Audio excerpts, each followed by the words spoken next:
There are so many consumers who know what's happening in high fashion, but high fashion looks down on them for not being worthy. Hey guys, Howard here. I have a quick question to start today's video off.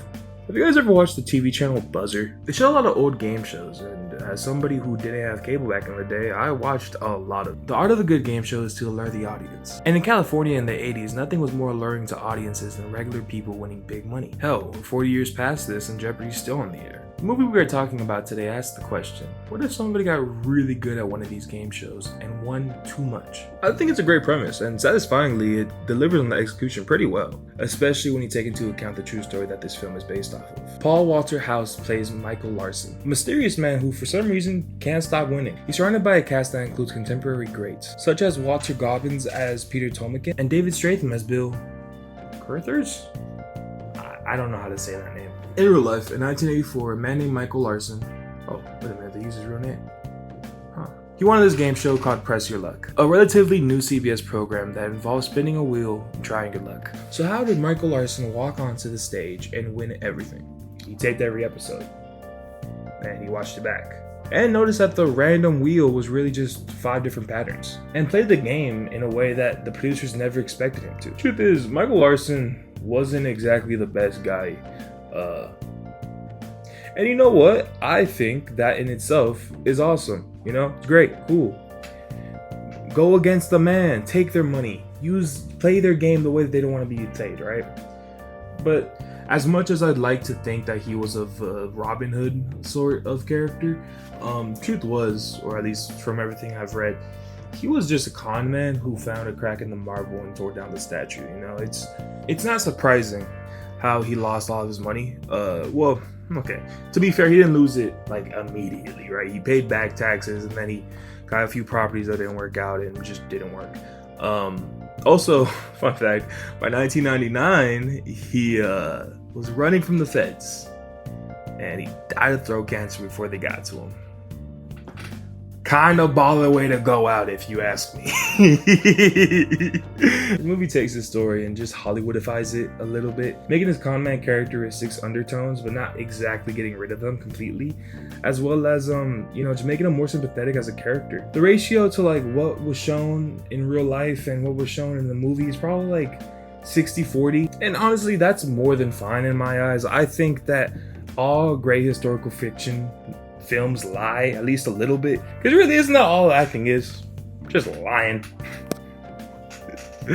No, but the acting is great in this movie, like genuinely, like this is just a fucking amazing acting. I suspended my disbelief for all the main characters, and I left very satisfied with the performances of everybody. Honestly, that's all I got for the acting part. I will say, holy crap, is Walter Goggins goated. I just watched him in Queen of the Ring, and I want him in every movie I see now. He's so good. He's so good. I mean, I've known this for a while, but like, dude, like he needs a TV show centered around him. You know, that's what I want. Let's talk about something that I care about. Throughout the film, you get scenes where the camera emulates the look of another camera from the 80s, right? And emulating cameras is a whole other topic within itself that I could go on for a good 12 minutes at least. But I'll make it short here. Emulations of cameras can be good and they can be really bad. And they can be great, to be fair. I mean, I said good. No, they can be great. They can be great. This is an example of greatness. Now, I'll explain it to you like this. If done in a caring and honest manner, emulating different era cameras can make a new dimension of appreciation for said cameras, right? Or said era, for that matter. And there are different ways of doing that, right? Like, you could stay true to the time's technical limitations and show bare face with bruises and bones and all that. Obviously, I'm speaking in hyperbole. It's just, like showing bad grain, right? Like, that's the negative of it. But you could also do another thing, which is kind of just going off the vibe, right? Like, you could just, hey, this is the vibe I get from this 80s camera. Let's just take what's in my mind and put it out, right? And those two ways I feel like really emphasize the authenticity and care you have for this era. The Luckiest Man in America picks the latter of these two. And because of that, it could bake its cake and eat it too, in the sense that the colors in this movie is amazing, and the presentation of the time I really appreciate. And going into that, well, the set dressing is amazing. Right? The set dressing is probably the highest tier quality in this film. It's amazing to me how good this set looks, right? Because we've all seen 80s chic, right? How much different can you get? But they didn't try too much to be different. They when I saw the look of the old actual original video of the guy actually doing it, it looks like the exact same set basically, right? Like, that's awesome. I think that's great how they made the set look, I mean, kind of the same, but brand new at the same time, right? That's sick. There's other parts where the production room where they're doing all of the tri-casting.